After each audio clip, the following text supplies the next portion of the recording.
করছিলাম মোবাইল আর খারাপ কিছু দেখবো না, কিন্তু হঠাৎ করে আল্লাহ আবার ফাহেসার মধ্যে চলে গেছি। রাস্তায় বের হওয়ার সময় নিয়ত করে চক্ষু নিচে নামায় যাব, কিন্তু চক্ষু তোলার পরে চোখের গুনাহ হয়ে গেছে, কানের গুনাহ হয়ে গেছে। আল্লাহ আমি ফাহেসা করে ফেলেছি। আল্লাহ বলছেন নবী আপনি জানান, ওয়াল্লাযীনা ইযা ফাআলু ফাহিশাতান আও যালামু আনফুসাহুম যাকারুল্লাহ,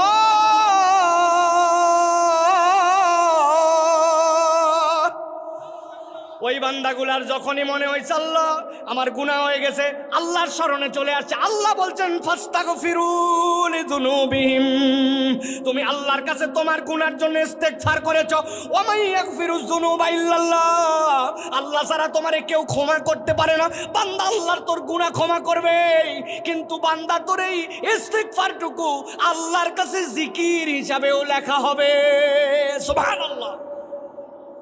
আল্লাহ রাব্বুল আমিন লালে লাল করে দিচ্ছেন বান্দাকে, বান্দা তুই পাবি আর পাবি, তোর পাওয়ার কোনো শেষ নাই। অতএব আমাকে মনে রাখতে হবে, আমার ইস্তেগফার কেলে ক্ষমা চাওয়া না, আমার ইস্তেগফার আল্লাহর কাছে জিকির হিসাবে পরিগণিত।